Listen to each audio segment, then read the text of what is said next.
Quantos podem aplaudir a Cristo com mais alegria? Aplaude o nome do Senhor, porque Ele é bom e a sua misericórdia dura para sempre.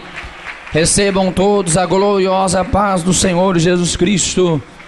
Diga assim: se Deus é por nós, quem será contra nós? Se Deus é por nós, quem será contra nós? Mas graças a Deus que nos dá vitória por nosso Senhor e Salvador Jesus Cristo. Senhor meu Deus e meu Pai, nós te damos graças por mais uma noite na tua presença, para aprendermos da tua santa, bendita palavra, meu Deus. Venha ministrar aos nossos corações, Senhor, com o teu divino Espírito, ó Pai. Queremos crescer, queremos receber, queremos estar cheios de ti, meu Deus, cheios da tua virtude, cheios da tua unção. Ó Deus grande, ó Deus eterno, fica conosco, ó Deus, em nome de Jesus.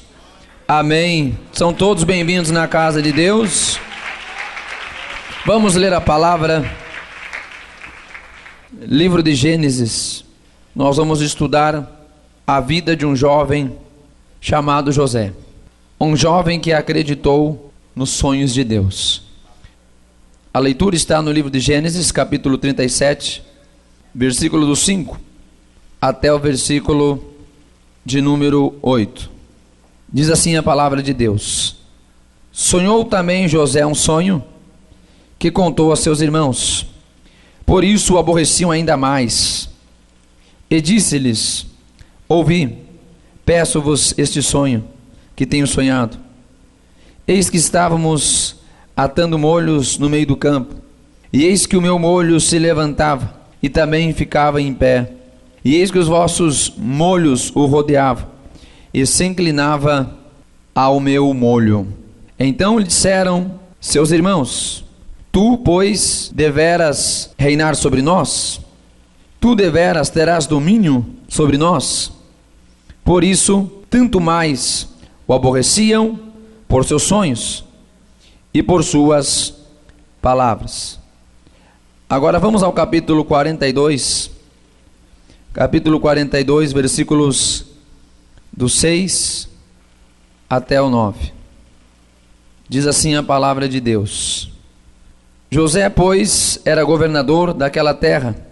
Ele vendia a todo o povo da terra.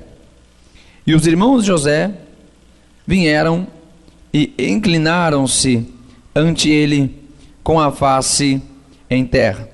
E José, vendo os seus irmãos, conheceu-os, porém mostrou-se estranho para com eles. E falou com eles asperamente, e disse-lhes: de onde vindes? E eles disseram: da terra de Canaã, para comprarmos mantimento. José, pois, conheceu os seus irmãos, mas eles não o conheceram. Então José lembrou-se dos sonhos que havia sonhado deles, e disse-lhes: vós sois espias, e vieste para ver a nudez da terra. Levante a palavra de Deus. Senhor meu Deus e meu Pai, fala conosco por meio da tua palavra, nos dá o entendimento, a compreensão clara, meu Deus, de tudo quanto é a tua vontade para nós, em nome de Jesus Cristo. Amém e amém, Jesus. Vamos à palavra de Deus. Aplaude com bastante alegria, glorifica e exalta o nome do Senhor Jesus Cristo. Presta atenção, nós vamos falar um pouquinho sobre a história de José. Mas José tem uma história já bastante conhecida. Não é de hoje que pregam sobre José. O que eu não vou pregar hoje é: sonhe e ouse sonhar, você nunca vai além dos seus sonhos. Nós vamos entender a trajetória de José. Nós vamos entender o propósito de Deus para José, e aquilo que permitiu com que ele vivesse sonhos que não eram simplesmente dele, mas eram sonhos de Deus. Porque há uma diferença muito grande em a gente falar dos nossos sonhos e falar dos sonhos de Deus. José não viveu os seus próprios sonhos. José viveu literalmente o propósito de Deus para a vida dele. É muito diferente. Porque sonho por sonho pessoal, isso todas as pessoas podem viverem. Sendo cristão ou não sendo cristão, crendo em Deus ou não crendo em Deus, o crente pode ter sonho, o ateu também pode ter. Agora, olhando a história de José, nós vemos que não eram meros sonhos que ele tinha. Era Deus que falava com ele a respeito daquilo que ele, o Senhor, havia preparado, havia designado. Era o propósito, era a vontade de Deus. Não era um sonho de quem comeu bastante e ao ir dormir teve aquele sonho mirabolante. Que às vezes as pessoas querem que a gente interprete uns sonhos meio esquisitos. É tão difícil às vezes, né? Tem alguns sonhos que são até engraçados. E aí, pastor, qual é a interpretação? A interpretação é que o irmão comeu muito no dia de ontem. Evita jantar antes de dormir, janta mais cedo. José, ele recebeu uma mensagem de Deus, ele creu. A história de José não foi muito fácil. José, filho de Jacó, primogênito de Raquel, a mulher amada de Jacó, pela qual ele trabalhou 14 anos, era um filho predileto. José era predileto, talvez porque havia nascido já na velhice de Jacó, mas não somente por isso, porque Benjamim também nasceu na velhice e depois de José. Mas José tinha alguma coisa de especial, e é muito provável que o que agradava Jacó em José era a sua obediência, pois sempre vemos ele obedecendo ao seu pai. E se tem uma coisa que agrada a todo pai do mundo é a obediência, sim ou não? Se tem uma coisa que agrada a todo pai e toda mãe, é a obediência. E isso também acontece para com Deus. Deus não tem filhos prediletos de maneira nenhuma. Não adianta a gente orar para Deus se sentindo o filho favorito de Deus. Senhor, quem está falando aqui é o seu filho João Figueirinha. Não adianta não, Deus não tem um filho mais bonito, mais feio que o outro. Mas só se torna filho de Deus aqueles que recebem a Cristo e nele permanecem. Esta é uma condição, não é um favoritismo. O fato de Jacó gostar mais de José deve ser muito provável por conta da obediência. Até porque José sempre trazia má notícia dos seus irmãos. E não era também uma questão só de ser o irmão dedo duro, né? Que tem isso também, né? Quando tem mais de um irmão. Eu cresci no meio de 4 irmãos. Graças a Deus a gente nunca brigou, mas de vez em quando um dedurava o outro. Não era somente esse o problema, a questão é que eles realmente eram imorais, eram desobedientes aos seus pais. E José tinha o zelo por guardar tudo quanto seu pai Jacó havia o ensinado. José tem seus sonhos, não eram meros sonhos, mas eram sonhos proféticos. No seu sonho ele via que sua família se inclinava a ele. Ele, como um jovem sem muita experiência nas coisas de Deus, ele vai abrir a boca, né, e vai logo contar para todo mundo. Eu sou do princípio que quanto menos eu falar, melhor. Eu falo bastante aqui quando estou pregando, mas naturalmente para o lado de baixo eu falo bem pouquinho. Quem me conhece sabe. Às vezes pensa até que eu não estou dando muita atenção, mas é que eu sou de pouco falar. Mas eu aprendi assim que no contexto de projetos, de sonhos da vida da gente, quanto menos a gente comentar é melhor. Porque às vezes o projeto já é abortado no ventre. Você está pensando em fazer alguma coisa, ou teve um sonho, recebeu algo de Deus para a sua vida, e de repente você começa a alarmar aquilo ali, pronto, já vai começar a se levantar. Está entendendo? 1 milhão de oposição. Não estou dizendo que alguém pode impedir aquilo que é de Deus para a sua vida. Até porque os irmãos de José não impediram, mesmo quando pensaram que estava atrapalhando, na verdade era ajudando. Mas a gente já pode ser um pouquinho mais maduro do que José. E quanto menos nós falarmos, melhor. Deixe que a promessa de Deus se cumpra, não é melhor assim? Deixe que a promessa de Deus aconteça. Se Deus falou que vai fazer na sua vida, fica aí na fé, Deus vai fazer. Se Deus prometeu, Ele não é homem para que minta, nem filho do homem para que se arrependa. Então é melhor confiar em Deus, esperar em Deus. Seus irmãos ficam com inveja dele, vão querer matá-lo, e a inveja é coisa terrível mesmo. Inveja não é espírito não, é coisa do homem. A inveja não é um demônio, é a pessoa mesmo que sente inveja. E os seus irmãos acharam que deveriam bloquear José, mas não conseguiram. Depois decidiram vendê-lo como escravo aos ismaelitas. Lá no Egito ele foi vendido a Potifar, de quem se tornou escravo. Mas sendo escravo, tudo que ele fazia prosperava. Gênesis capítulo 39, versículo 3 e também o versículo 23. Passou a ser o administrador de Potifar. Para quem já chegou para ser escravo, já está crescendo na vida. Mas de repente a esposa de Potifar começou a tentá-lo, a seduzi-lo. Mas ele não caiu na emboscada. Gênesis 39, versículo 8 e 9. Disse: não, eu não posso cometer este mal contra Potifar, que confiou em mim, e muito menos também contra o próprio Deus. Eu não posso pecar. Fique atento, enquanto você estiver vivendo os projetos de Deus, o inimigo sempre vai tentar preparar uma emboscada. É melhor você olhar para Deus, confiar no Senhor, porque Ele é fiel. José sabia do seu compromisso, não cedeu aquilo, custou caro para ele, porque mesmo ele devendo, ele não falou nada. Então fica quieto, não é melhor? Você não vê José tentando se defender? Oh meu Deus, tem uns crentes que gostam de se defender demais, meu Deus do céu. Tem uns crentes que gostam de fazer sua autodefesa. Você não vê em nenhum momento José fazendo autodefesa. Seus irmãos jogam ele no buraco, seus irmãos vendem ele. Está entendendo o segredo da vitória? Ele é acusado de algo grave, foi ou não foi? Foi grave a acusação, foi acusado de adultério com a mulher de Potifar, poderia morrer. Mas você não vê ele fazendo autodefesa. Quando o crente usa autodefesa, ele abre mão da defesa de Deus. É melhor deixar Deus julgar a tua causa. Deixa Deus, deixa Deus. Você não vê José indo a público e dizer: gente, me defendam, alguém me faça alguma coisa por mim. José não faz isso.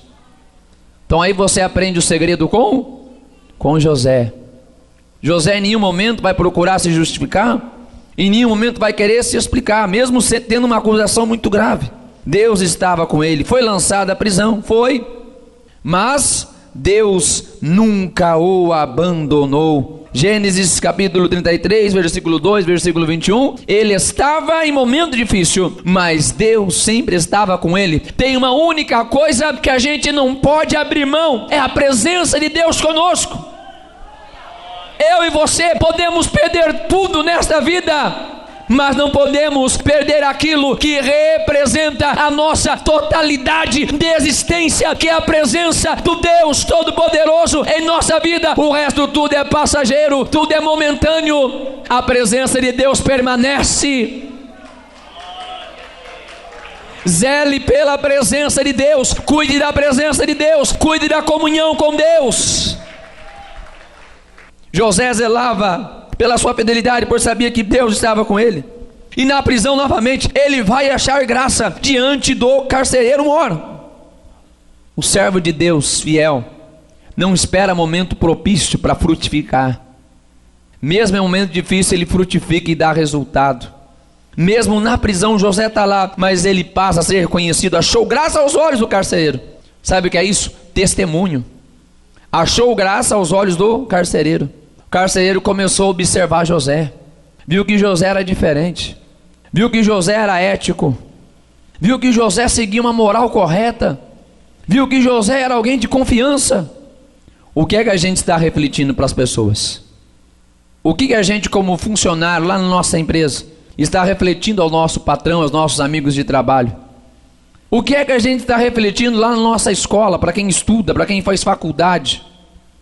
O que é que a gente está refletindo lá na nossa casa, diante de pessoas que ainda não são crentes, ou que são afastados do Evangelho? José achou graça, podemos traduzir, José deu bom testemunho lá dentro da prisão. Ele poderia dizer: estou na prisão, vou esculhambar. É ou não é? Porque tem gente que diz: ah, estou na luta, estou na prova, estou esquecido, vou me afastar, está difícil as coisas, Deus não está cumprindo a promessa, Deus está permitindo muita tribulação na minha vida, então é melhor. José não pensou assim não. Mesmo na prisão, mesmo na adversidade, mesmo na injustiça, José ainda mostrava integridade, fidelidade, pois sabia que acima de tudo havia um Deus que olhava por ele. Seja fiel em todo tempo. Deus está te vendo, Deus está te contemplando. Permaneça fiel mesmo na prisão.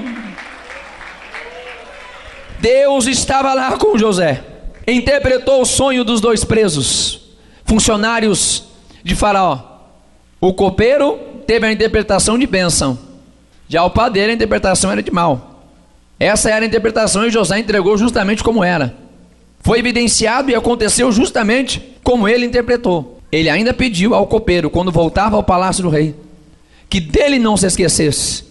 Mas infelizmente o copeiro se esqueceu. Foi esquecido pelo copeiro, mas jamais foi esquecido porque teve um dia que Faraó teve um sonho e ninguém pôde interpretar o sonho de Faraó. Chamaram os adivinhos, os magos, astrólogos. Ninguém podia interpretar o sonho do Faraó.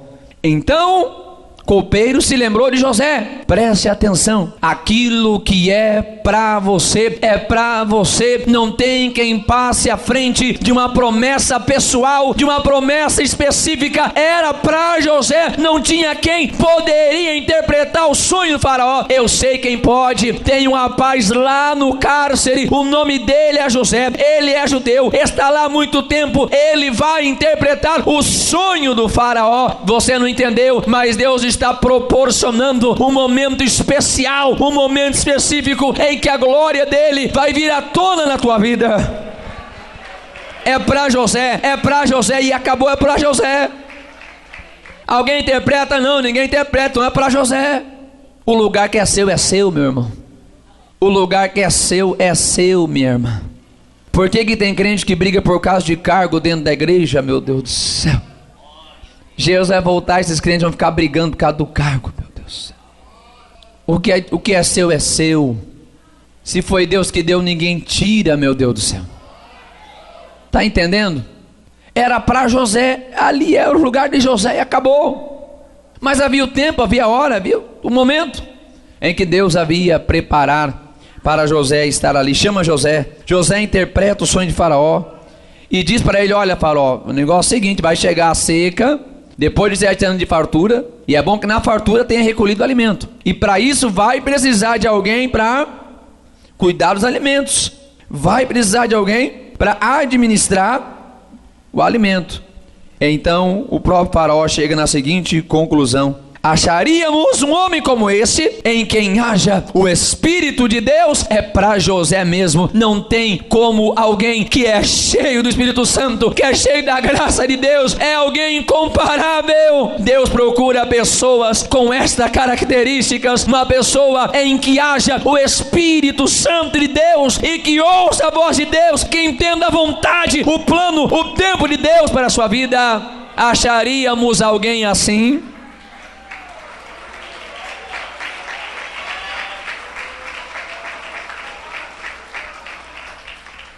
Que eu e você possamos ser esta pessoa em que alguém vai olhar e vai dizer: puxa, será que eu vou achar alguém como ele? Será que eu vou achar alguém como ela? Alguém assim cheio de Deus, alguém que fala, e quando fala, fala aquilo que é de Deus, fala aquilo que abençoa, tem palavra de salvação, tem palavra de ânimo, palavra de cura. Que a gente possa ser olhado e identificado como alguém desta maneira. Até que os irmãos de José vão descer ao Egito para buscar o alimento, pois a fome era grave na terra. José logo reconheceu os seus irmãos, e quando ele viu os seus irmãos, ele se lembrou do quê? Dos sonhos. É isso que o texto fala, capítulo 42, versículo 6 ao 9, que nós lemos. Ele não lembrou-se dos irmãos, não lembrou da vingança, não lembrou da mágoa, não lembrou da dor. Ele lembrou do quê? Do que Deus tinha falado para ele. Isto era o mais importante. Aí acontece toda aquela história. Ele vai dizer que os irmãos dele são espias, prende Simão para que trouxesse Benjamim. Jacó não queria mandar Benjamim porque tinha medo de perder Benjamim, porque para ele já tinha perdido José. Judá se responsabiliza, deixa seus 2 filhos como penhor para poder levar Benjamim. Quando Benjamim chega lá, colocam um copo de prata no saco de alimentos de Benjamim. Aí a confusão está feita. Aí Judá vai implorar por misericórdia, mas pela misericórdia que eles não tiveram por José lá atrás. Mas presta atenção, Deus sempre nos dá oportunidades para receber a sua misericórdia. Naquele momento, diante de todos os seus irmãos, José não se aguentava mais, até que ele brada e diz: eu sou José, não temais vocês me mandaram aqui para o mal, mas Deus transformou para o bem, para a salvação da terra, para a preservação da humanidade.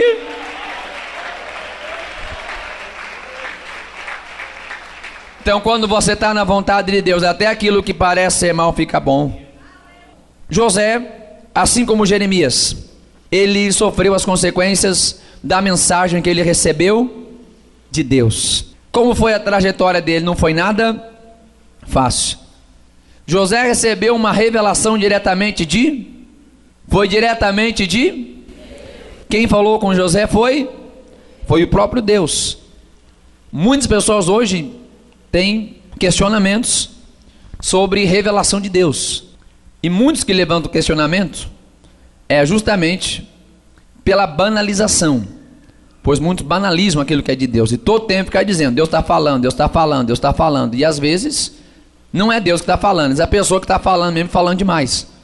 Mas José é alguém que tem experiência com o próprio Deus. Deus fala com ele, ele entende que é Deus que está falando com ele, assim como Jeremias também. Deus falou diretamente com eles. Eu penso que é isso que a gente tem que buscar mais e mais. Que eu e você possamos, nós, na nossa intimidade com Deus, ouvir Deus falando conosco. Buscar a gente ouvir a voz de Deus na nossa vida de devoção com Deus. Assim foi com José. José entendeu e levou a sério aquilo que Deus falou com ele. Colocou fé na mensagem de tal maneira que estava pronto para ir até as últimas circunstâncias. Quando nós cremos que é Deus que falou conosco, nós não tememos nada. Nós vamos à frente naquilo que nós sabemos que provém de Deus para nós. Tanto um como o outro passou tribulações por aquilo que Deus falou com eles. A vida de José complicou depois que Deus falou com ele. A vida de Jeremias complicou depois que Deus falou com ele, ele entregou o que Deus falou. Foi perseguido, foi jogado em calabouço, mas ambos sabiam que era Deus que falavam com eles, e mantinham a sua fé inabalável e a sua visão no trabalhar de Deus. Precisamos identificar aquilo que Deus fala conosco, guardar no nosso coração, sabendo que Ele é fiel, manter a nossa fé na fidelidade de Deus, manter a nossa visão na obra de Deus sobre nós, ainda que a gente não entenda. Jesus disse para Pedro em João 13:7: o que eu faço não sabes tu agora, mas tu saberás depois. Se você está seguindo a direção de Deus na tua vida, nem tudo você vai entender. Muitas vezes parece que Deus está demorando, que Deus não vai chegar. Muitas vezes parece que tudo está dando errado. Já aconteceu isso com você? Você diz: estou fazendo a vontade de Deus, mas parece que Deus não está fazendo a dele. Estou obedecendo a Deus, mas a bênção não está chegando, a resposta, a promessa, o sonho, a capacitação, o dom. Estou fazendo a vontade de Deus, mas a luta só está aumentando. A grande verdade é que nós temos que aprender é que Deus trabalha com um processo na nossa vida. E sinceramente, o processo de Deus é diferente na vida de cada um. Talvez para algum o processo pode ser bem rápido, porque aprende ligeiro, né? Mas às vezes a gente repete, né, nas lições que Deus vai dando para a gente vai reprovando nas séries, né, nos anos letivos que Deus vai dando para a gente. Aí a gente tem que passar mais na prova, tá entendendo? Até a gente chegar no ponto que Deus quer. A bênção de Deus sempre está preparada. É a gente que tem que estar preparado para aquilo que Deus tem para nós. A partir do momento que Deus falou alguma coisa sobre a sua vida, seja algo no ministério, seja algo na obra de Deus, seja algo espiritual, seja algo até material, sempre quando Deus falou, já estava preparado. Agora é a gente que precisa estar preparado. José não estava preparado. Ele recebe a visão de Deus, a revelação de Deus no seu sonho, mas ele ainda era menino. Então menino que vai ficar contando para os outros tudo que Deus fala para ele. até que então ele passe por um dolorido processo para entender, para aprender, para sua fé ser aperfeiçoada e para estar pronto para viver aquilo que Deus tinha sobre a sua vida. Não é demora, não é negligência. Deus está te capacitando, Deus está preparando para aquilo que é muito maior do que a nossa própria visão. Era como se ele estivesse num estágio. Deus preparou ele como escravo, Deus preparou ele como prisioneiro, mas ele está aprendendo. Sabe, o estagiário está começando, está aprendendo, mas Deus estava moldando ele para ser o líder do Egito, a maior potência econômica da época. O processo está difícil? É porque o que Deus está preparando é grande. Quanto maior preparo, maior é a recompensa. Deus tem sonhos e propósitos? Sim, Deus tem.